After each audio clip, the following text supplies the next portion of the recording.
দুনিয়ার মধ্যে একটু তাকায় দেখেন বাবা, আমরা মানুষেরাও কসম খাই কি খাই না? হ্যাঁ, বিশেষ করে আম্মা জানারা বেশি করে কসম খায়, খায়নি? মার কসম, বাবার কসম, তোর মাথায় হাত দিয়া বলছি এগুলা কোনো কসম করা জায়েজ নাই রে বাবা। যদি কসম খেতেই চায় আমার আল্লাহর নাম ছাড়া এই পৃথিবীর কারো নামে কসম করা জায়েজ নাই। লাগাল উলাম, সবাই পড়েন। হাসনাত জামিউ খুসালিহি সাল্লু আলাইহি ওয়া আলিহি লা ইলাহা ইল্লাল্লাহ লা ইলাহা ইল্লাল্লাহ লা ইলাহা ইল্লাল্লাহ লা ইলাহা ইল্লাল্লাহ, জোরে লা ইলাহা ইল্লাল্লাহ। আল্লাহর দরবারে শুকর আদায় করলে আল্লাহ বাড়ায় দেয়, এর মধ্যে কোনো সন্দেহ আছে? এটা আল্লাহ বলছেন, আমার কোনো বানানো কথাও নয়। আল্লাহ বলছে নিয়ামত পাওয়ার পরে যারা শুকর আদায় করে আল্লাহ এদের বাড়ায় দেয়। আর যারা গাদ্দারি করে, আল্লাহকে বৃদ্ধাঙ্গুলি দেখায়, এত নিয়ামত পেয়েছে এরপরও আল্লাহর নিয়ামতের শুকর আদায় করে না, কদর করে না, আল্লাহ একসময় তার থেকে নিয়ামতগুলো চিনে নিয়ে যায়। বহু মানুষ দেখবেন একসময় অনেক টাকা পয়সা ছিল, অনেক ধন সম্পদ ছিল, একটা সময় নাই, কেন? থাকতে কদর করে নাই। টাকার আল্লাহ পাক, টাকা দিয়েও আল্লাহ পাক পরীক্ষা করেন এবং গরিব বানায়ও আমার আল্লাহ পরীক্ষা করে। এজন্য সব সময় মালিকের দরবারে যে হালতে থাকেন সব সময় আল্লাহর শুকর আদায় করতে পারবেন না ইনশাল্লাহ? শুকর আদায় করলে আল্লাহ বাড়ায় দেয়। যে হালতে থাকেন সর্বহালতে আলহামদুলিল্লাহ বলে শুকর আদায় করবেন, আল্লাহ বাড়ায় দিবেন। আল্লাহ বাড়ায় দিবেন না? শুকর আদায় করলে শাকিরিনদের অন্তর্ভুক্ত হয়ে যাবেন। আল্লাহ পাক তাদের জন্য জান্নাত বানায়া রাখছেন। এজন্য শুকর আদায় করা লাগবে। আরে আপনি তো আল্লাহর প্রশংসাও করে শেষ করতে পারবেন না। আল্লাহ পৃথিবীর মধ্যে এত পরিমাণ নিয়ামত দিয়েছেন, আজ পর্যন্ত কোনো বৈজ্ঞানিক কোনো মানুষ তা গণনাও করতে পারে নাই। আল্লাহ কোরআনও বলছে ওয়া ইন তাউদ্দু নি'মাতাল্লাহি লা তুহসুহা। আল্লাহ এত পরিমাণ নিয়ামত দিয়েছে, গণনাও করে শেষ করতে পারবে না কি পরিমাণ নিয়ামত আল্লাহ দিয়ে রাখছে। এরপরে আল্লাহ পাক ভিন্ন এক আয়াতে আল্লাহ বলছেন যে আল্লাহর প্রশংসাও করে বান্দাদের শেষ করতে পারবেন। আল্লাহ ভিন্ন এক আয়াতে বলে কুল্লাউ কানাল বাহরু মিদাদাল লিকালিমাতি রাব্বি লানাফিদাল বাহরু ক্বাবলা আন তানফাদা কালিমাতু রাব্বি ওয়ালাউ জিনা বিমিসলিহি মাদাদা। আল্লাহ বলে পৃথিবীর মধ্যে যত গাছ আছে, কথা ভালো করে বোঝার চেষ্টা করুন, পৃথিবীর মধ্যে যত গাছ আছে সবগুলো গাছ যদি কেটে কলম বানানো হয়, কি বানানো হয়? কলম বানানো হয়।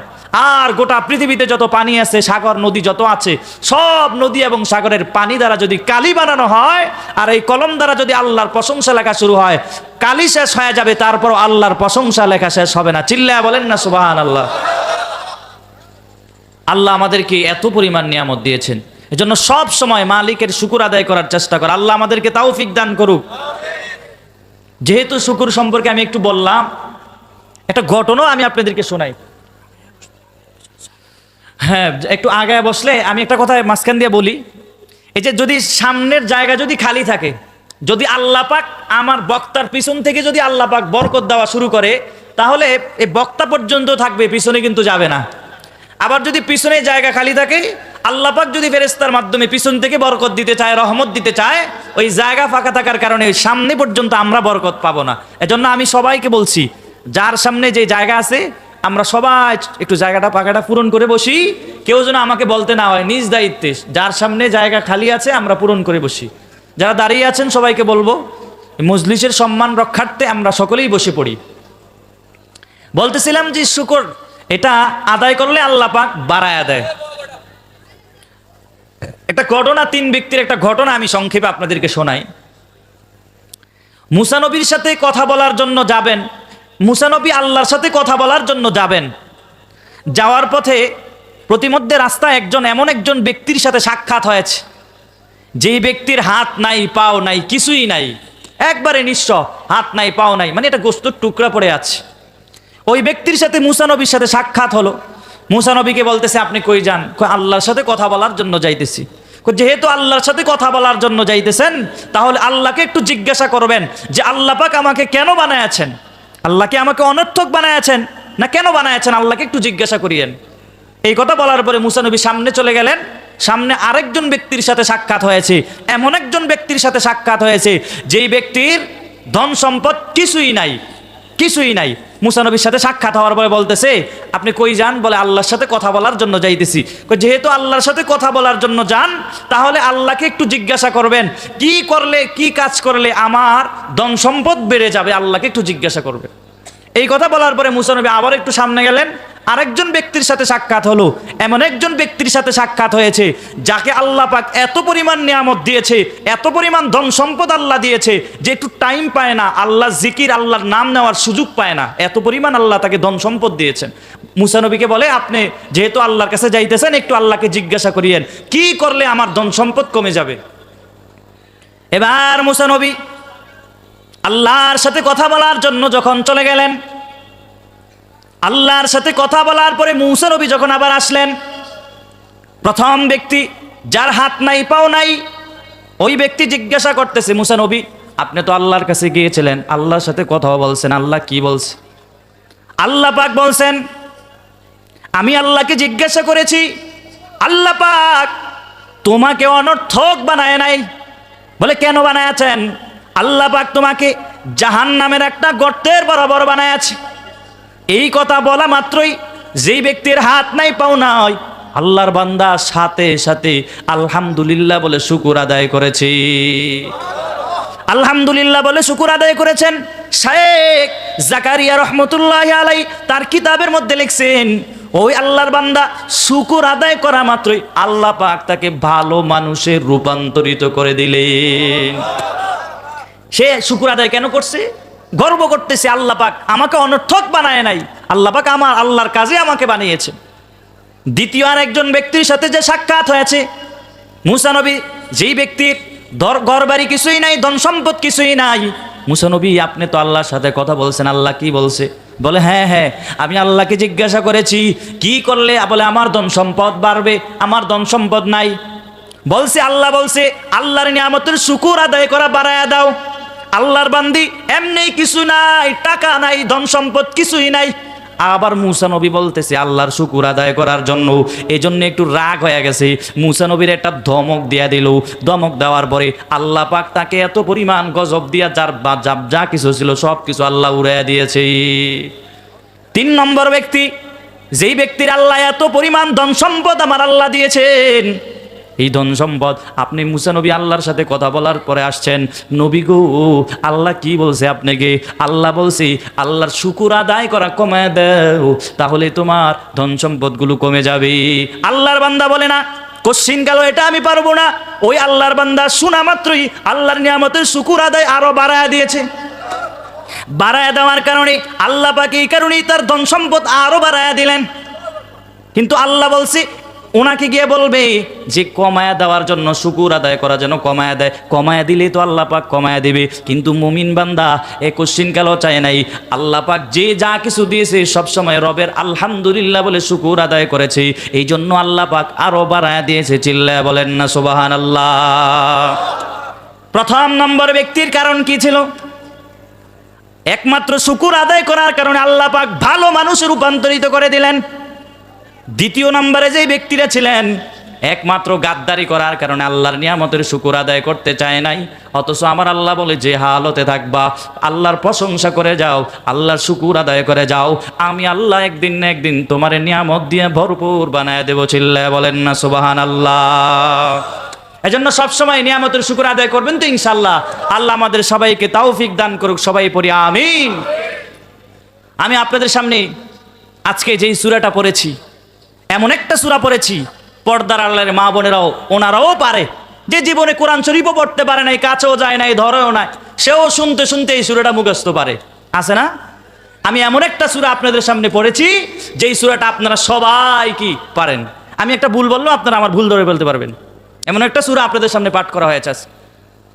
সূরাটার নাম কি? সূরা আসর। কি? সূরা আসর। এই সূরাটা আপনাদের সামনে আমি আজকে পাঠ করেছি। রাসূল কারীম সাল্লাল্লাহু আলাইহি ওয়াসাল্লামের অগণিত হাদিস থেকে একটা হাদিসের অংশ বিশেষ পড়েছি। সূরা আসর আল্লাহ পাক কেন অবতীর্ণ করলেন এটা জানা দরকার আছে না নাই? সূরা আসর আল্লাহ পাক কেন অবতীর্ণ করলেন? মনোযোগ দিয়ে কথা শোনা লাগবে। আবু বকর রাদিয়াল্লাহু তাআলা আনহু কে আবু বকর রাদিয়াল্লাহু তাআলা আনহু যখন ইসলাম ধর্ম গ্রহণ করে নাই, কি করে নাই?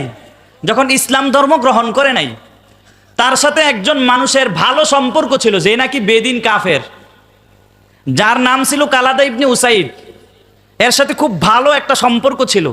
যখন আবু বকর রাদিয়াল্লাহু তাআলা আনহুর ইসলাম ধর্ম গ্রহণ করে নাই, আবার যখন আবু বকর রাদিয়াল্লাহু তাআলা আনহু ইসলাম ধর্ম গ্রহণ করে ফেললেন, কিন্তু তার বন্ধু মুশরিক কাফের যে, সে কিন্তু মুসলমান হয় নাই।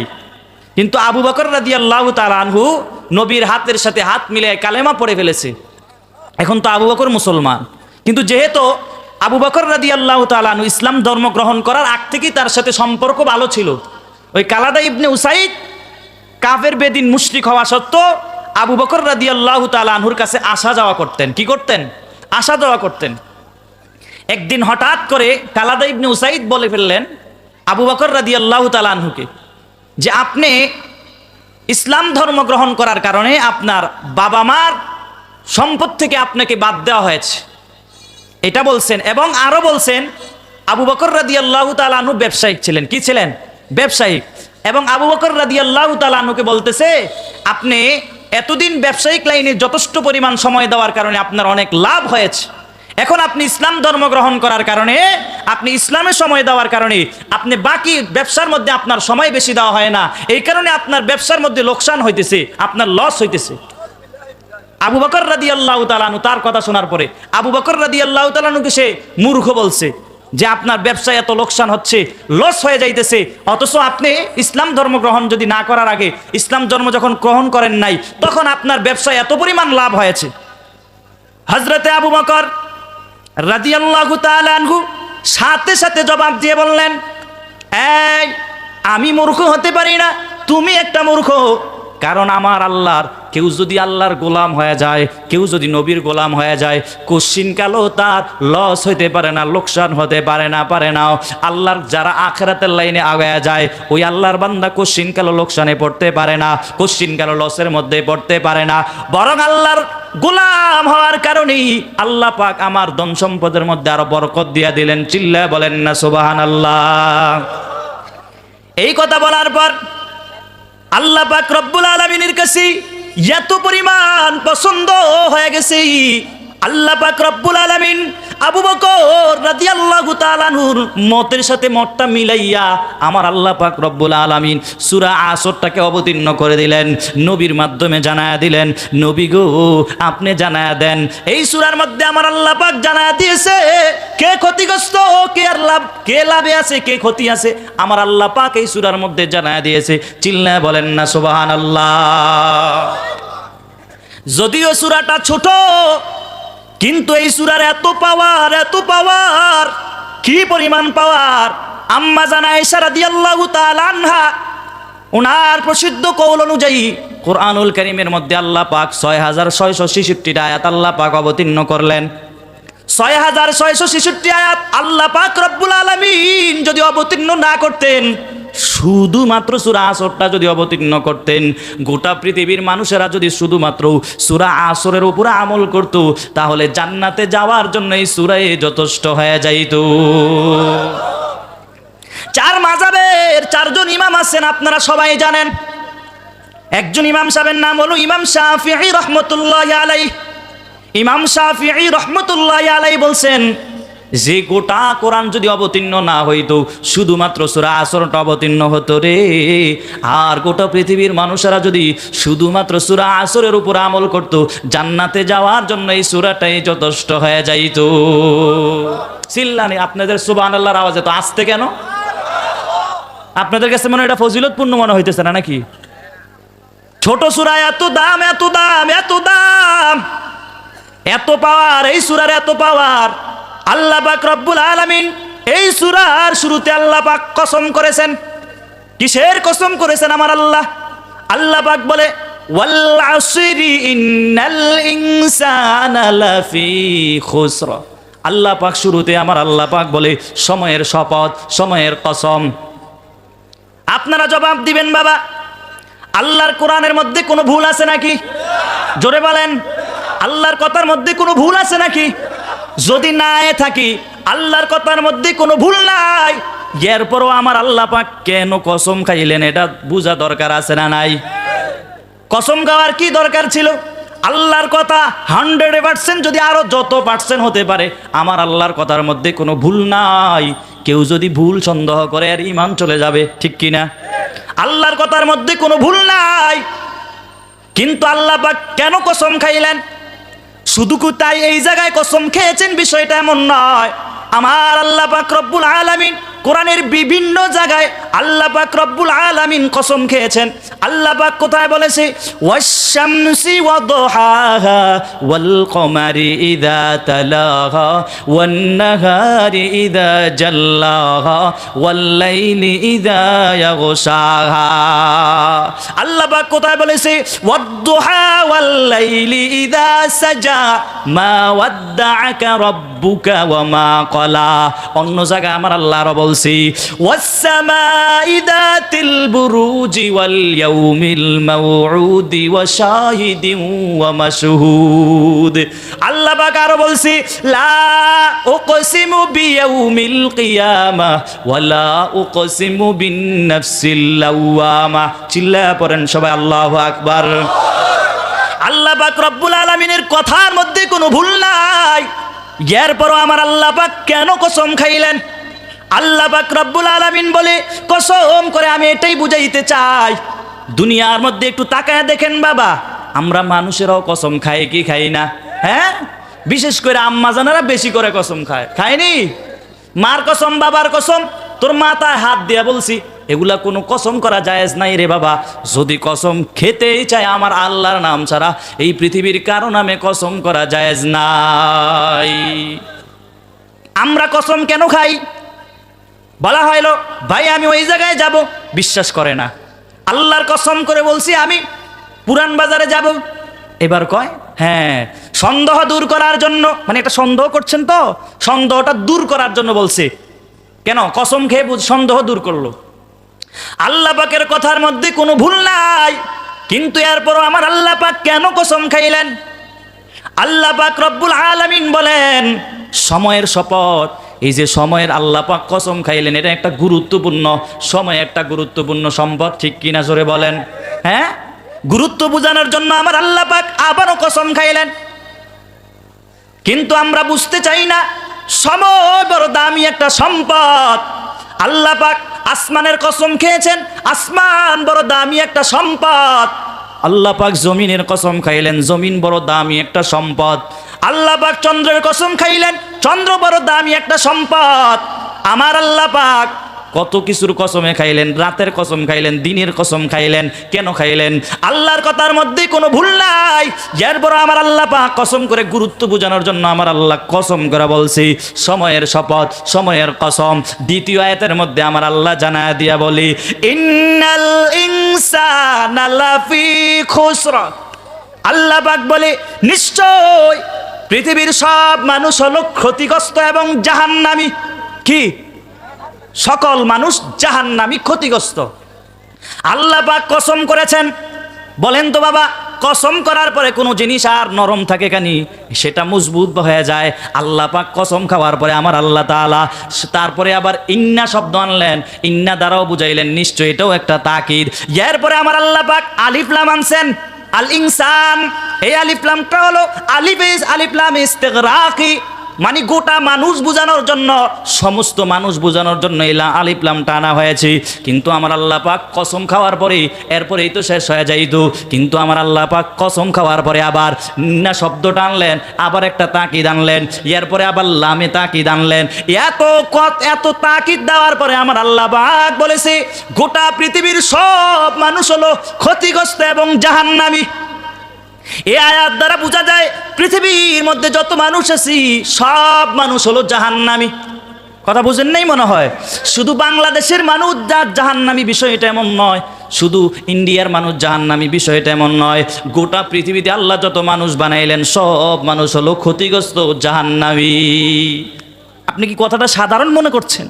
আল্লাহ পাক কসম খাইলেন, কসমের পরে আবার নিশ্চয়ই তাকিদ আনলেন, এরপরে আবার লামে তাকিদ আইনা আল্লাহ পাক বলে সমস্ত মানুষগুলো হলো ক্ষতিগ্রস্ত এবং জাহান্নামী। এই আয়াত দ্বারা বোঝা যায় পৃথিবীতে আল্লাহ যত মানুষ বানাইলেন সব মানুষ হলো জাহান্নামী। কিন্তু আল্লাহ পাক এরপরে বলে, একটা ব্রেকেট লাগায় দিলেন আল্লাহ পাক।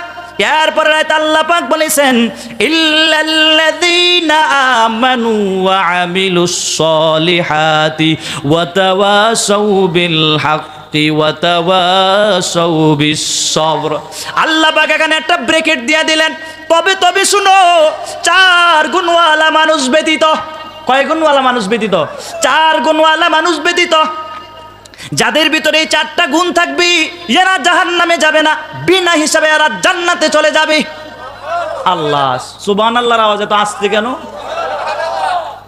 বিনা হিসাবে সে জান্নাতে চলে যাবে। আল্লাহ পাক এখানে ব্র্যাকেট লাগায় দিলেন, তবে 4 গুণওয়ালা মানুষ ব্যতীত এরা বিনা হিসাবে জান্নাতে চলে যাবে। যেই বান্দার ভিতরে এই 4টা গুণ পাওয়া যাবে, ওই আল্লাহর বান্দা বিনা হিসাবে জান্নাতের মধ্যে চলে যাবে।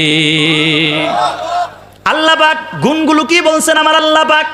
মনোযোগ দিয়ে শোনা লাগবে, তাহলে আপনি বুঝতে পারবেন।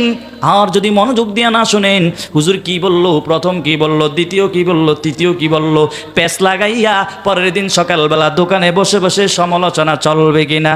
চলবে নি? হুজুর কি বয়ান করলো, বুঝি নাই, অথচ আপনি যদি বুঝার চেষ্টা করেন নাই। এজন্য বাবা একটু মনোযোগটা দিবেন। আমার আল্লাহ পাক যদিও বলছে গোটা পৃথিবীর সমস্ত মানুষগুলো জাহান্নামী, তবে আমার আল্লাহ পাক এখানে আবার তবে বলে তারপরে বলে, ইল্লাল্লাযীনা আমানু ওয়া আমিলুস সলিহাত ওয়া তাওয়াসাউ বিল হাক্কি ওয়া তাওয়াসাউ বিস সবর। আল্লাহ পাক বলে 4 গুণওয়ালা মানুষ ব্যতীত, এর মধ্যে 1 নম্বর হলো ঈমান। কি? ঈমান বড় দামি একটা সম্পদ। কেউ যদি বেঈমান হয়ে যদি কেউ কবরে যায়, ওই আল্লাহর বান্দা জাহান্নামের মধ্যে চলে যাবে। আমার আল্লাহর নবী ভিন্ন এক হাদিসের মধ্যে বলে, মান ক্বালা লা ইলাহা ইল্লাল্লাহু দাখালাল জান্নাহ। যেই ব্যক্তি এই কালেমাটা পড়বে, আল্লাহর বান্দা জান্নাতের মধ্যে চলে যাবে। বেঈমান হয়ে যদি আপনি কবরে যান, তাহলে আপনি জাহান্নামের আগুনে চলে যাবেন। আল্লাহ পাক 1 নম্বর গুণ বলেছে ঈমান। ঈমান বড় দামি একটা সম্পদ। আজকে আপনার আমার ঈমান বড় দুর্বল হয়ে গেছে। এই যে মাঝে মাঝে আপনারা দেখবেন নাস্তিক বেঈমানেরা মাঝে মাঝে আমার নবীর নিয়ে ব্যঙ্গ করে, কি করে না? হ্যাঁ, করেনি? কোরআনের অবমাননা করে, কি করে না? গত কয়েকদিন আগে বাবা কোরআনের অবমাননা করলো, কিন্তু মুসলমানের শরীরে 1 ফোঁটা রক্ত থাকা পর্যন্ত ওই মুসলমান বরদাস্ত করতে পারে না। কারণ ঈমানের বড় পাওয়ার। যার ঈমানের যত পাওয়ার থাকবে, তার পাওয়ার তত বেড়ে যাবে। আল্লাহ পাক বলেছে, নবীর এত পরিমাণ মহব্বত আর ভালোবাসা লাগানো লাগবে, তোমার মা বাবার চেয়েও তোমার নবী বড় দামি। ঠিক কিনা জোরে বলেন? কিন্তু বর্তমানে তাহলে তাকে পিটানো দেওয়া দরকার আছে না নাই? কোনো মানুষকে যদি আপনি বলেন, ভাই আপনি দাড়ি কেন রাখেন না, ওই আল্লাহর বান্দা উত্তর দিয়া বলবে, দাড়ি রাখার মধ্যে কি ইসলাম সীমাবদ্ধ নাকি? উত্তর দিয়ে দিল একটা। আপনি তাকে যেই ব্যাপারে জিজ্ঞাসা করবেন, আরে চুল রাখার মধ্যে কি ইসলাম সীমাবদ্ধ নাকি? আরে ভাই তুমি রাখো না এক হিসাব, তবে বিরোধিতা করা যাবে না। ঠিক কিনা জোরে বলেন? ঈমান বড় দামি একটা সম্পদ। যার ঈমান হারা হয়ে যাবে, কবরে গেলে তোমার কোনো লাভ নয়। মৃত্যুর আগে যদি বেঈমান হয়ে যদি কবরে যাও, গোটা দুনিয়ার আপনি হায়াতের মধ্যে এত পরিমাণ আমল করেছেন, কিন্তু মৃত্যুর আগে বেঈমান হয়ে আপনি কবরে চলে গেলেন, কোনো ইবাদত আপনার কোনো কাজে আসবে না। এই জন্য ঈমানটাকে মজবুত করে নাও। আল্লাহ পাক ভিন্ন এক আয়াতের মধ্যে আমার আল্লাহ পাক বলেছেন, আমিনু কামা আমানান নাস। সাহাবায়ে কেরামের মতো ঈমানটাকে মজবুত করে নাও। সাহাবায়ে কেরামের ঈমানটা কত মজবুত ছিল রে বাবা! সাহাবায়ে কেরামের এত পরিমাণ ঈমান মজবুত ছিল। একটা ঘটনা আপনাদের সামনে আমি শোনাই। হযরতে খাব্বাব রাদিয়াল্লাহু তাআলা আনহু, হযরতে খাব্বাব রাদিয়াল্লাহু তাআলা আনহুকে একদিন জিজ্ঞাসা করেছেন খলিফাতুল মুসলিমিন হযরতে ওমরে ফারুক রাদিয়াল্লাহু তাআলা আনহু। খাব্বাব রাদিয়াল্লাহু তাআলা আনহুকে জিজ্ঞাসা করলো, খাব্বাব তোমার ইসলাম ধর্ম গ্রহণ করতে কোনো কষ্ট হয়েছে নাকি? খাব্বাব রাদিয়াল্লাহু তাআলা আনহু বলে, খলিফাতুল মুসলিমিন আপনার কেমন কষ্ট হয়েছে একটু যদি বলতেন। খলিফাতুল মুসলিমিন বলেন, ওমরে ফারুক রাদিয়াল্লাহু তাআলা আনহু বলে, আমার ইসলাম ধর্ম গ্রহণ করতে তেমন কষ্ট হয় নাই, বীরের মতো আমি কালেমা পড়ে মুসলমান হয়ে গিয়েছি। খাব্বাব রে তোমার কি পরিমাণ কষ্ট হয়েছে একটু যদি বলতা। খাব্বাব রাদিয়াল্লাহু তাআলা আনহু কথা বলতে পারে না, এত পরিমাণ কষ্ট, জিহ্বাটা বাইর করতে পারে না। কষ্ট করিয়া জিহ্বাটা বাইর করার পরে দেখতেছি খলিফাতুল মুসলিমিন তাকায় দেখি জিহ্বার মধ্যে একটা বড় গোস্তের টুকরা দেখা যায়, মনে হয় যেন টিউমার হয়ে গেছে। খলিফাতুল মুসলিমিন বলে, রে খাব্বাব, তোমার জিহ্বার মধ্যে কোনো টিউমার হয়েছে নাকি? খাব্বাব রাদিয়াল্লাহু তাআলা আনহু বলে, আল্লাহর জাতের কসম, জীবনও আমার জিহ্বার মধ্যে কোনো টিউমার হয় নাই। বলে এই অবস্থা কেন? এবার খাব্বাব রাদিয়াল্লাহু তাআলা আনহু বলতেছি, ও খলিফাতুল মুসলিমিন শুনেন, আমার কওমের লোকেরা আমাকে পাহাড়ের উপরে নিয়ে গেছি, হাতে পায়ে রশি দিয়া বাঁধছে, বাঁধার পরে পাহাড়ের উপরে যেই গাছের কাটা ছিল, কাটা তাজা তাজা কাটাগুলো নিয়ে আইসা আমার জিহ্বার মধ্যে ঢুকাইছে, আবার বাইর করছে, ঢুকাইছে আবার বাইর করছি। এই কারণে আমার জিহ্বাটার মধ্যে গোশত বেড়ে গেছি। এবার খলিফাতুল মুসলিমিন ওমরে ফারুক রাদিয়াল্লাহু তাআলা আনহু কান্না করতেছেন, চোখ দিয়ে বেয়ে বেয়ে পানিগুলো পড়তেছে। এই দিক দিয়ে খাব্বাব রাদিয়াল্লাহু তাআলা আনহু বলতেছে, ও খলিফাতুল মুসলিমিন, আমাকে শুধু যে আমার জিহ্বায় যে গোশত বেড়ে গেছে শুধু তাই না, ও খলিফাতুল মুসলিমিন, জামাটা যখন উল্টায়া দিল, জামাটা সরানোর পরে খলিফাতুল মুসলিমিন খাব্বাবের পিঠের দিকে তাকাইয়া দেখি পিঠের মধ্যে কালো কালো দাগ পড়ে গেছে, গোশত নাই, হাড্ডির মধ্যে কালো কালো দাগ দেখা যায়। খলিফাতুল মুসলিমিন বলে, খাব্বাব রে, কতদিন হয়েছে তোমার কুষ্ঠ রোগ হয়েছে? খাব্বাব রাদিয়াল্লাহু তাআলা আনহু বলে, ও খলিফাতুল মুসলিমিন, আমার জীবনও কুষ্ঠ রোগ হয় নাই। বলে, আজকে তোমার এই হালত, আমার কওমের লোকেরা কাশরিক মুশরিক কাফের বেদিনের গোষ্ঠীরা আমার হাতে পায়ে রশি লাগায়া ওই জ্বলন্ত কয়লার মধ্যে আমারে চিৎ করে শোয়ায়া, ওই জ্বলন্ত কয়লার মধ্যে আমারে চিৎ করে শোয়াইছে, আর আমার পিঠে আর আমার বুকের মধ্যে পাড়া দিয়া দিয়া আমার গায়ে এত জোরে জোরে আঘাত করেছে।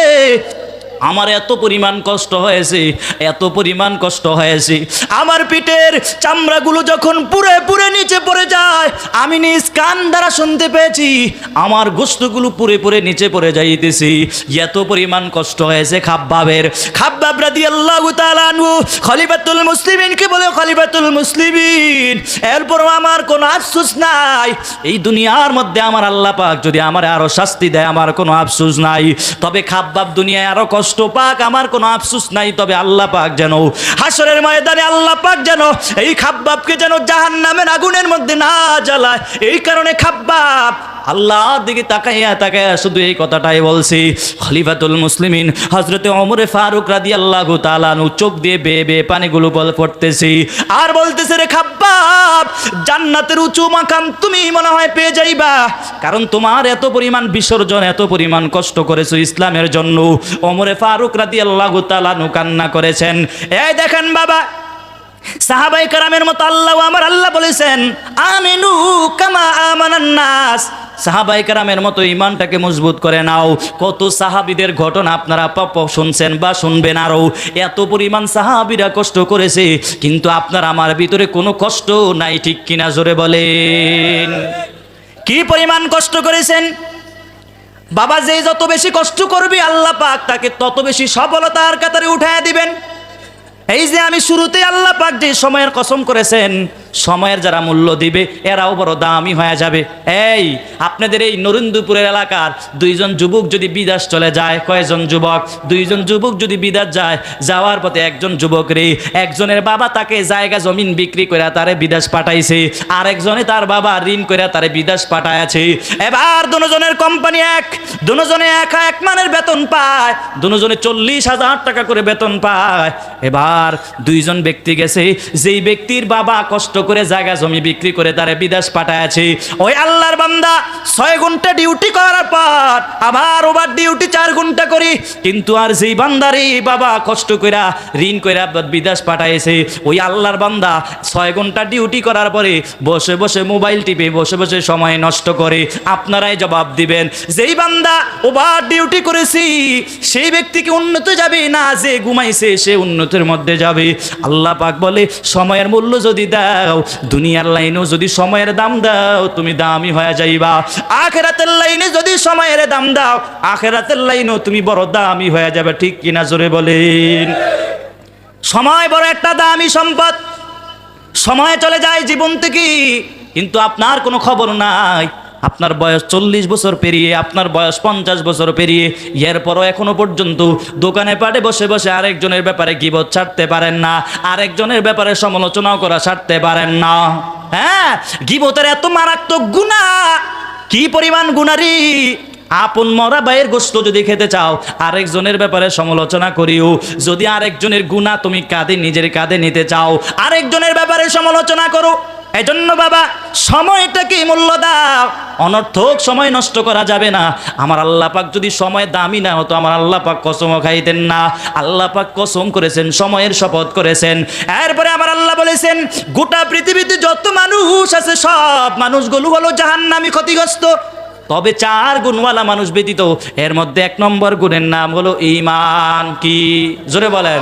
2 নম্বর গুণের নাম হলো ওয়া আমিলুস সলিহাত, নেক আমল। নেক আমল যারা করেন না, শুরু জিন্দিগির মধ্যে শুধু বদ আমল আর বদ আমল আর বদ আমল। নামাজ পড়েন ভালো করে, সহি তরিকা মতো পড়তে পারেন না, বদ আমল দ্বারা পুরো জিন্দিগিটা ভরপুর। আল্লাহর কাছে যদি কাঠ গড়ায়, আল্লাহ পাক দাঁড় করায়, ওই দিন আল্লাহর কাছে আপনি কি জবাব দিবেন রে বাবা? এই জন্য নেক আমল যদি করতে চাও, আগে মসজিদের ইমাম সাহেবের যদি কিছুই না পারা থাকে, মসজিদের ইমাম সাহেবের সাথে পরামর্শ করে হলেও অন্ততপক্ষে 10টা সূরাও যদি মজবুত করে বানায় নিতে পারেন, এই 10টা সূরা দিয়ে যদি 5 বেলার নামাজটা জমায়েতের সাথে আদায় করে নেন, আল্লাহ পাক হতে পারে উসিলা আমার আল্লাহ জান্নাত দিয়ে দিতে পারেন। নামাজ পড়া লাগেনি? এই যে এত সুন্দর একটা আয়োজন, কেন আয়োজন? আপনারা যেন নেক আমলের প্রতি আগ্রহ বাড়ে, নামাজের প্রতি আগ্রহটা আপনাদের বেড়ে যায়। কিন্তু এখন বর্তমানে ওয়াজ মাহফিলও কোনো কম হয় না, কিন্তু নামাজের মুসল্লির সংখ্যা কিন্তু কমে যায়। ঠিক কিনা? জোরে বলেন। আল্লাহ পাক রব্বুল আলামিন যদি 50 ওয়াক্ত নামাজ দিতেন, সর্বপ্রথম কিন্তু 50 ওয়াক্ত নামাজ দিয়েছিলেন। মুসা নবীর সাথে সাক্ষাৎ হওয়ার পরে মুসা নবী বলছে, আপনার উম্মতরা 50 ওয়াক্ত নামাজ পড়তে পারবে না, নবী গো আল্লাহর কাছে গিয়ে একটু কমায়া নিয়ে আসেন। আল্লাহর নবী বারবার যাইতে যাইতে যেমন করে আমার মায়ার নবী 9 বার পর্যন্ত আল্লাহর কাছে গিয়েছেন। যাওয়ার পরে আল্লাহ পাক রব্বুল আলামিন সর্বশেষ নবীকে 5 ওয়াক্ত নামাজ দিয়ে দিলেন। আর 5 ওয়াক্ত নামাজ দিয়া বলেছি, আপনার উম্মতের জানায়া দেন, কেউ যদি 5 ওয়াক্ত নামাজ ইহতিমাম আর গুরুত্ব সহকারে আদায় করে নেয়, আল্লাহ পাক 50 ওয়াক্ত নামাজ পড়লে যেই পরিমাণ সওয়াব তার আমলনামায় দেওয়া হতো রে, 5 ওয়াক্ত নামাজ ইহতিমাম আর গুরুত্ব সহকারে আদায় করার কারণে আল্লাহ পাক তার আমলনামায় 50 ওয়াক্ত নামাজের সওয়াব দিয়া দিবে। কত বড় একটা অফার! আল্লাহ 50 ওয়াক্ত নামাজ দিলে আপনি আর আমি পড়তাম। মুসা নবীর সাথে সাক্ষাৎ হওয়ার পরে মুসা নবী আরো বলছে, আরে আপনার উম্মতরা তো 5 ওয়াক্ত নামাজে পড়বে না। এখন কিন্তু কথাটা বাস্তব, 5 ওয়াক্ত নামাজও পড়ে না, আছে না নাই? এই জন্য গুরুত্ব দেওয়া লাগবে, নামাজের প্রতি গুরুত্ব বাড়ানো লাগবে। এই মাহফিল দেওয়ার উদ্দেশ্য এলাকার মানুষগুলো নামাজি হবে, মসজিদমুখী হবে, জাহান্নাম থেকে ফিরে জান্নাতের দিকে চলে যাবে, নেক আমলের প্রতি আগ্রহ বাড়বে। আল্লাহ পাক 2 নম্বর যেই গুণটার কথা আমার আল্লাহ পাক বলেছেন, ওয়া আমিলুস সলিহাত, নেক আমলের কথা আমার আল্লাহ পাক বলেছেন। কিন্তু এখন পুরা জিন্দেগির মধ্যে আপনার আমার বদ আমল দ্বারা ভরপুর। ঠিক কিনা? জোরে বলেন। নামাজের প্রতি যত্নবান হওয়া লাগবে। কি নামাজ পড়েন আপনি নিজেই জানেন না। নামাজে দাঁড়াইলে আপনি হিসাব মিলান, ব্যবসার হিসাব মিলান, এমন নামাজ আপনার হবে না। নামাজের মধ্যে খুশু খুশু থাকা লাগবে, আল্লাহর প্রতি আকর্ষণ নিয়ে আপনার নামাজ পড়া লাগবে। নামাজের ভিতরে যদি খুশু খুশু না থাকি, আপনার নামাজ আল্লাহর দরবারে কবুল হবে না। আল্লাহ রাব্বুল আলামিন ভিন্ন এক আয়াতে আমার আল্লাহ পাক জানাচ্ছেন, ইন্নাস সালাতা তানহা আনিল ফাহশাই ওয়াল মুনকার। আল্লাহ পাক বলে, নিশ্চয়ই যারা নামাজ পড়বে আল্লাহ পাক তাকে গুনাহ থেকে, ফাহশা অশ্লীল কাজ থেকে আমার আল্লাহ পাক তাকে দূরে সরাইয়া দিবেন। এখন বলবেন, হুজুর গো আমি নামাজ পড়ি আর পর আবার গুনাহ থেকেও বাঁচতে পারি না। জবাব একটাই, আপনি নামাজ পড়েন ঠিক আছে, সামনের কাতারে নামাজ পড়েন, কিন্তু নামাজে কি পড়েন নিজেই জানেন না। নামাজে দাঁড়ায়া দাঁড়ায়া ব্যবসার হিসাব মিলান, নামাজে দাঁড়ায়া সংসারের হিসাব মিলান, এই জন্য তোমার নামাজ আল্লাহর দরবারে কবুল হয় না। ঠিক কিনা? জোরে বলেন। আল্লাহ বলেছে নামাজে খুশু খুশু লাগাও, আর নামাজটা যদি আগ্রহের সাথে আদায় করে নাও, আল্লাহ পাক হতে পারে নামাজে উসিলা। আল্লাহ পাক তো বলেছে, নবী ও হাদিসের মধ্যে জানা আছে, কিয়ামতের ময়দানে সর্বপ্রথম নামাজের হিসাবটা নেওয়া হবে। আর নামাজের হিসাবটা নেওয়ার পরে যদি দেখি তোমার নামাজের ব্যাপারে তোমার আমল শূন্য, তোমার বাকি আমলগুলো এমনি শূন্য হয়ে যাবে। এজন্য বাবা নামাজের প্রতি যত্নবান হওয়া লাগবে। সাহাবায়ে কেরামরা নামাজের প্রতি কি পরিমাণ যত্নবান ছিলেন রে। আর তুমি আর আমি এখন নামাজের প্রতি যত্নবান নাই, ঠিক কিনা জোরে বলেন। আসেনি মানুষ নামাজের প্রতি মানুষ যত্ন নাই, অথচ আমার আল্লাহ পাক রব্বুল আলামিন বলেছেন নামাজের প্রতি যত যত্ন বাড়াইবা তত বেশি মজা লাগবে, তত বেশি তোমার কাছে ভালো লাগবে। সাহাবায়ে কেরামের একটা ঘটনা আপনারা মনোযোগ দিয়ে শুনবেন।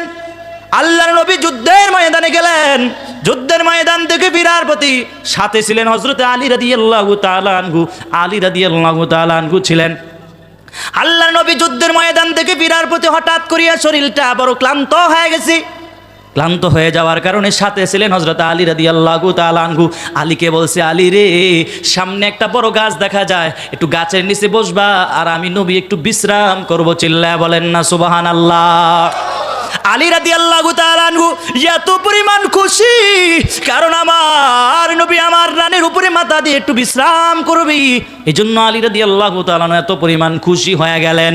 এবার টাইমটা ছিল দুপুরের টাইম, নবীও নাস্তা খাইলেন, আলীও নাস্তা খাওয়ার পরে এবার আলী রাদিয়াল্লাহু তাআলা আনহু বসে গেলেন। আমার নবী আলী রাদিয়াল্লাহু তাআলা আনহুর রানের উপরে মাথা দিয়ে একটু ঘুমাবেন, বিশ্রাম করবেন, এই আশায় আমার আলী বসে গেলেন। আল্লাহর নবী এবার দুপুরবেলার টাইম ছিল, আমার মায়ার নবী এবার আলী রাদিয়াল্লাহু তাআলা আনহুর রানের উপরে মাথা দিয়ে যখন ঘুমায় গেলেন বিশ্রাম করার জন্য, আমার মায়ার নবী শুয়ে গেলেন। আর আমার মায়ার নবীকে বসে বসে আলী রাদিয়াল্লাহু তাআলা আনহু পাহারা দেয়। কেন রে পাহারা দেয়? কারণ এই মরুভূমি এলাকার মধ্যে আমার মায়ার নবীর এত পরিমাণ দুশমন আছে, কখন জানি আমার মায়ার নবীর উপরে আক্রমণ করে বসে। এই কারণে আলী ঘুমায় না, আলী বসে বসে নবীরে পাহারা দেয়। এক পর্যায়ে গিয়ে আসরের আজান হয়ে গেল। কি ব্যাপার, নবীরে কেমনে ঘুম থেকে জাগ্রত করবেন? একদিক দিয়ে আসরের আজান হয়ে গেছে, সূর্য ডুবে যাইতেছে, আসরের নামাজও পড়া হয় নাই, নবী এই দিক দিয়ে ঘুমায় গেছে। নবীরে কেমনে ঘুম থেকে জাগ্রত করবে? কারণ আমার আল্লাহ পাক নবীকে এত পরিমাণ সম্মান দিয়েছে। কি পরিমাণ সম্মান দিয়েছেন আল্লাহ পাক! কোরআনে নবীরে যতবার ডাক দিয়েছে, যতবার নবীরে ডাক দিয়েছে, সব জায়গায় আমার আল্লাহ পাক রব্বুল আলামিন সাথে একটা লকব লাগায়া ডাক দিয়েছে। কোথায় বলেছে তহা, কোথায় বলেছে ইয়াসিন, কোথায় বলেছে ইয়া আইয়ুহাল মুজাম্মিল, কোথায় আল্লাহ তাআলা নবীর নাম ধরে ডাক দেয় নাই। আল্লাহ পাক পর্যন্ত নবীর এত পরিমাণ সম্মান করেছে। এখন আলী বসে বসে চিন্তায় পড়ে গেল, আমি নবীরে কেমনে ঘুম থেকে জাগ্রত করি? কারণ আমার মায়ার নবী ঘুমায়। আলী বসে বসে চিন্তা করতেছে, একদিক দিয়ে সূর্য ডুবে যাইতেছে, আরেক দিক দিয়ে আসরের টাইম চলে যাইতেছি, নবী ঘুমায়। এক পর্যায়ে গিয়ে আলী রাদিয়াল্লাহু তাআলা আনহুর চোখ দিয়ে বেয়ে বেয়ে পানিগুলো পড়ে গেল। হঠাৎ করিয়া চোখের পানি আমার মায়ার নবীর চেহারা মুবারকের মধ্যে পড়ে গেছি। চেহারা মুবারকি পড়ার পরে আমার মায়ার নবী এবার ঘুম থেকে জাগ্রত হয়ে দেখে আলীর চোখে পানি দেখা যায়। আলী রে, তোমার চোখে কেন পানি দেখা যায়? আলী রাদিয়াল্লাহু তাআলা আনহু বলতে চায় না। অনেক আনয় বিনয় করার পরে আলী রাদিয়াল্লাহু তাআলা আনহু নবীকে বলে, নবী গো, একটু পশ্চিম দিকে তাকায় দেখেন, সূর্যটা হস্ত চলে গেল, ডুবে গেল, এখনো পর্যন্ত আসরের নামাজ পড়া হয় নাই। আমার মায়ার নবী আলী রাদিয়াল্লাহু তাআলা আনহুকে বলে, আলী রে, আমি একজন পয়গম্বর, আমি একজন রাসূল, আমার কি পরিমাণ মুজিজা দেখো রে, দেখো আমার কি পরিমাণ মুজিজা। আমার মায়ার নবী শাহাদাত আঙ্গুল দ্বারা সূর্যের দিকে ইশারা করে বলেছে, সূর্য 4টা বাজে যেই জায়গায় ছিলা, শাহাদাত আঙ্গুল দ্বারা ইশারা করা মাত্রই সূর্য আবার আপন জায়গায় চলে আসছে। চিল্লায়া বলেন সুবহানাল্লাহ। নবীও নামাজ পড়লেন, আলীও নামাজ পড়লেন। ঘটনাটা বলার উদ্দেশ্য হলো, রে ভাই, আপনিও নামাজ পড়েন, আমিও নামাজ পড়ি, আপনি আমার থেকে কত নামাজ চলে যায়, কোনো কষ্ট নাই। হযরত আলী থেকে এক ওয়াক্ত নামাজ কেমন চলে যাইতেছে, কেমন পেরেশান পেরেশান হয়ে গেল।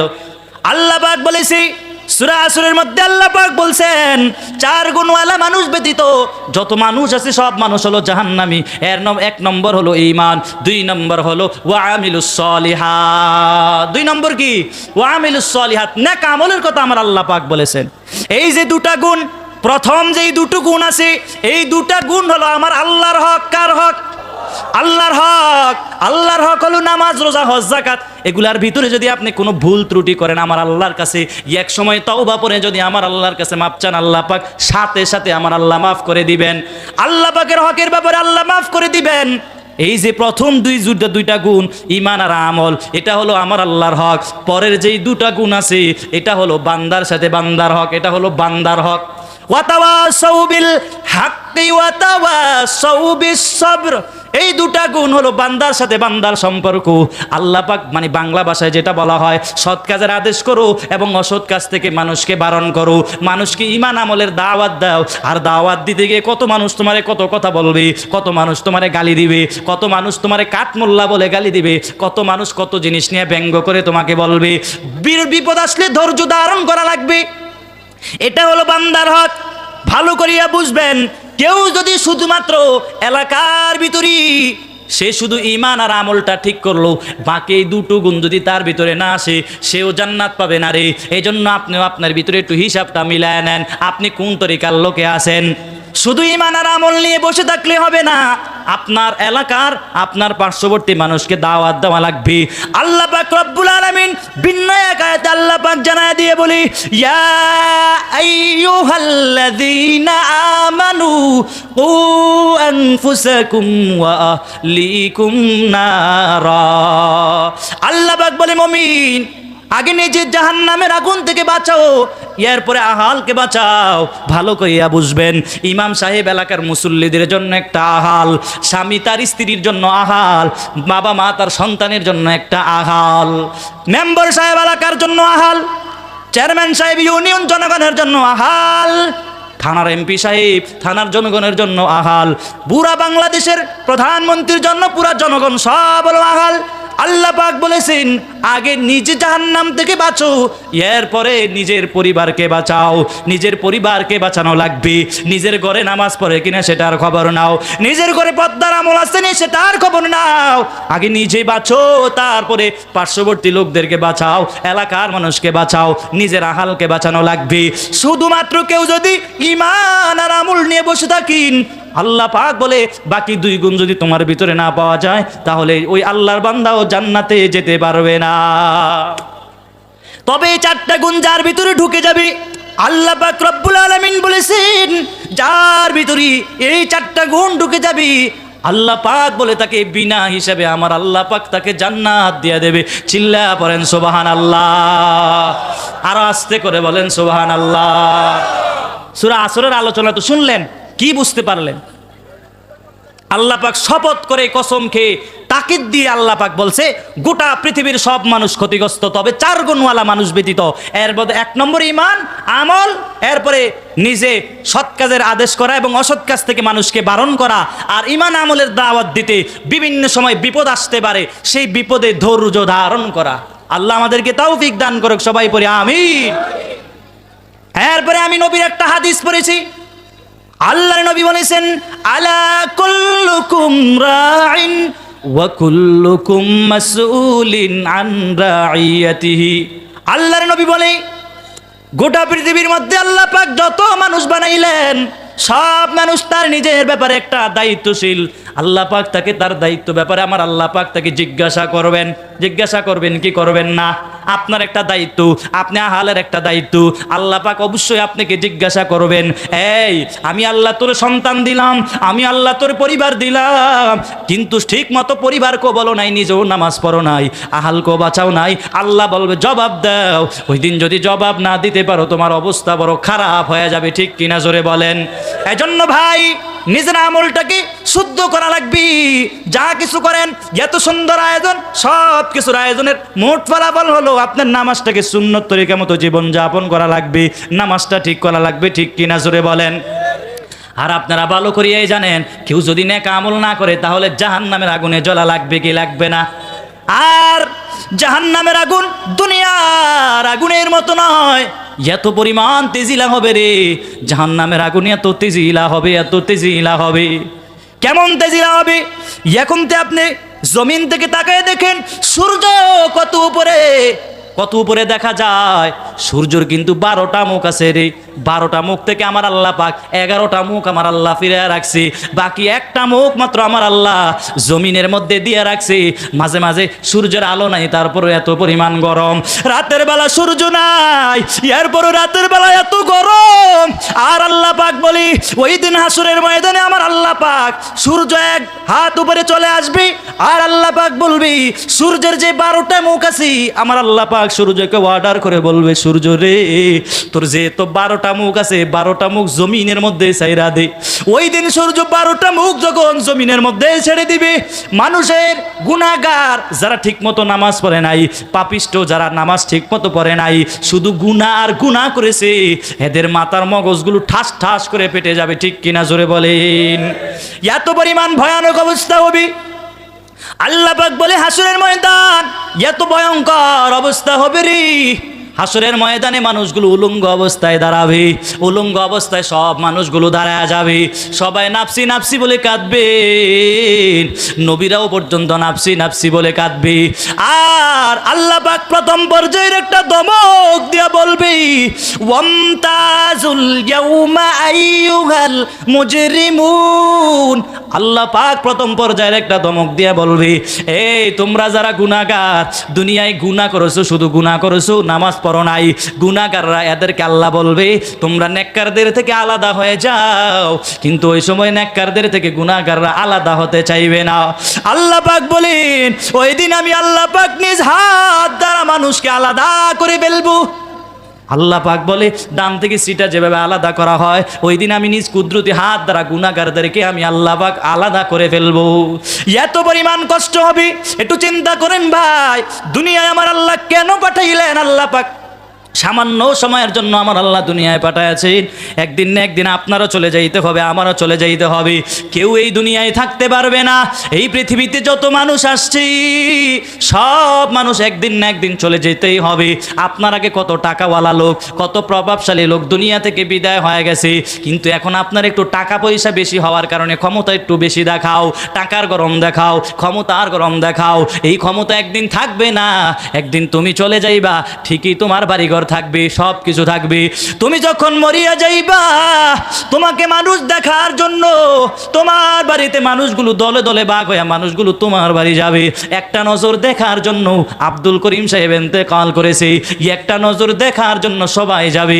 যাওয়ার পরে একটা দল লোক চলে যাবে, বাঁশবাগানে চলে যাবে, কেউ বাঁশ কাটার জন্য চলে যাবে, কেউ আবার গরম পানি করার জন্য চলে যাবে, কেউ আবার বাজার থেকে এমন একটা কাপড় নিয়ে আসবে রে, যেই কাপড়ের তেমন বেশি দামও না, কিন্তু দুনিয়া থাকতে আপনি এত দামি দামি কাপড় পরতেন, এখন এত বেশি দামি কাপড়ও আপনারে পরাবে না। বাজার থেকে কাপড় নিয়ে আসবে একদল লোক, আর একদল লোক বলবে মসজিদ থেকে একটা খাট নিয়ে যাও, এমন একটা গাড়ি নিয়ে তোমার জন্য তোমার বাড়ি নিয়ে যাবি।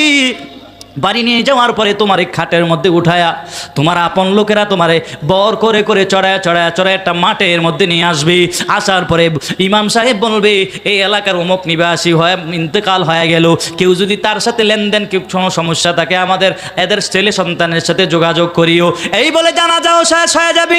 জানাজা কমপ্লিট হওয়ার পর সব মানুষগুলো আপনাকে এমন এক অচেনা জায়গার দিকে নিয়ে যাবে। এই অচেনা জায়গায় মানুষ দিনের বেলাও যাইতে বড় ভয় পায়, এমন একটা অচেনা জায়গায় আপনারে নিয়ে যাবে, সেখানে নিয়ে আপনারে কবরস্থানে দাফন করে চলে আসবে। মানুষগুলো আপনাকে কবরে রাখার পরে সবাই পড়বি, মিনহা খলাকনাকুম ওয়া ফিহা নুঈদুকুম ওয়া মিনহা নুখরিজুকুম তারাতান উখরা। মানুষগুলো মাটি নিবে, আর পরে পরে আর আপনার কবরে মাটি দিয়া দিবে। আর মানুষ সবাই পাশ থেকে সব মানুষগুলো বলবি, পাড়ায় পাড়ায় মাটি দাও। আপন লোকেরা আপনারে পাড়ায় পাড়ায় মাটি দেবে, বলে একটু ভালো করিয়া চাপ দিয়া মাটি দাও, নাহলে অন্য কোনো সমস্যায় পতিত হতে পারে। এই জন্য সবাই মাটির চাপটা দেওয়ার পরে সবাই চলে আসবে রে। এবার কবরে আপনি চলে গেলেন, কবরের সামানা নিয়ে যদি আপনি কবরে না যান, আপনার অবস্থা বড় ভয়ানক অবস্থা হয়ে যাবে। কবরের সাথে আপনার আচরণটা কেমন হবে রে? যারা বেনামাজি নামাজ পড়েন না, একটু ভালো করিয়া শুনবেন। শুধু গুনাহ আর গুনাহ নিয়ে যদি আপনি কবরস্থানে ঢুকে যান, আল্লাহ পাক দুটা ফেরেশতাও আমার আল্লাহ পাঠায়া দিবে। ফেরেশতা পাঠায়া দিয়া বলবে, রবের পরিচয় দাও, ধর্মের পরিচয় দাও, রহমাতুল্লিল আলামিনের পরিচয় দাও। যারা দুনিয়ায় ঠিকমতো নামাজ পড়েছি, এরাই ঠিকমতো তিনটা প্রশ্নের জবাব দিতে পারবি। যারা দুনিয়ায় ঠিকমতো নামাজ পড়ে নাই, রবের গোলামি করে নাই, সে তিনটা প্রশ্নের জবাব দিতে পারবে না। যারা দিতে পারবে, আমার আল্লাহ বলবে, ফেরেশতা আমার যেই বান্দা ঠিক মতো জবাব দিয়েছে তাকে সুন্দর করে পৌঁছায় দাও, এমন এক সুন্দর ঘরের মধ্যে জান্নাতের মধ্যে আপনাকে পৌঁছায় দেওয়া হবে।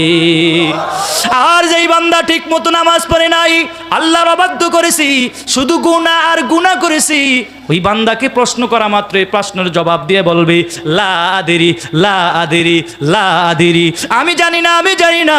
আল্লাহ পাক ফেরেশতাকে বলবি, ফেরেশতা আমার যেই বান্দারা প্রশ্নের জবাব দিতে পারে নাই, এদেরকে জাহান্নামের সাথে এদের একটা কালেকশন লাগায় দাও।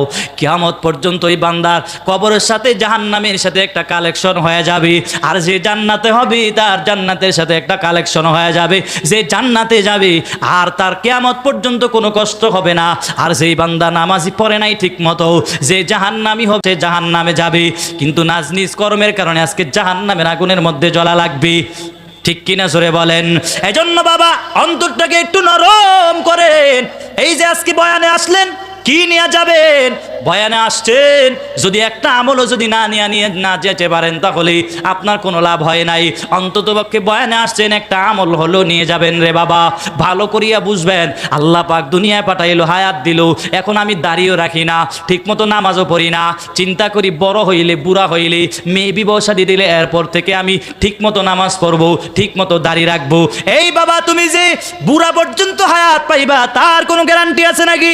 তার কোনো গ্যারান্টি নাই। এই বাবা যদি কবরে যাও, কবরের সামানা তৈরি করা লাগবে কি লাগবে না, ঠিক কিনা? আর যদি জাহান্নামের আগুনে জ্বলাই লাগি, তখন তোমার অবস্থা আরো বেশি কঠিন অবস্থা হয়ে যাবে। আল্লাহ পাক রব্বুল আলামিন তোমারে যদি জাহান্নামের মধ্যে দিয়া দেয়, আল্লাহ পাক তো চায় আল্লাহ পাকের সব বান্দাগুলো আল্লাহ পাক যেন জান্নাতের মধ্যে দিতে পারে। কারণ আমার আল্লাহর কোনো লাভও নাই, লসও নাই। আমার আল্লাহর কোনো লাভ নাই, লস নাই। কোনো বান্দা যদি ঠিকমতো নামাজ না পড়ে, আমার আল্লাহর কোনো লস নাই, লাভও নাই। কিন্তু আমার আল্লাহর সকল বান্দারে যদি আমার আল্লাহ জান্নাত দিতে চায়, আমার আল্লাহর কোনো লাভও নাই, লসও নাই। যদি তুমি এমন কর্ম করে করে দুনিয়া থেকে বিদায় হও, তোমার উপরে জাহান্নাম ওয়াজিব হয়ে যায়। এজন্য সাবধান, সাবধান। যেই আসরের মধ্যে যেই 4টা গুণ বলা হয়েছে, এই 4 গুণ ভিতরে ঢুকানোর চেষ্টা করা দরকার আছে না নাই? আর একটু চিন্তা করবেন, এখন এখানে যারা উপস্থিত আছেন অনেকে আমার আত্মীয় হয়, আবার অনেকে আমার অনেক কাছের মানুষ আছেন। ভালো করিয়া বুঝবেন রে বাবা, এই দুনিয়ায় যতই রং তামাশা, যতই বাড়ি গাড়ি করো, যতই কিছু করো, কিছু নিয়ে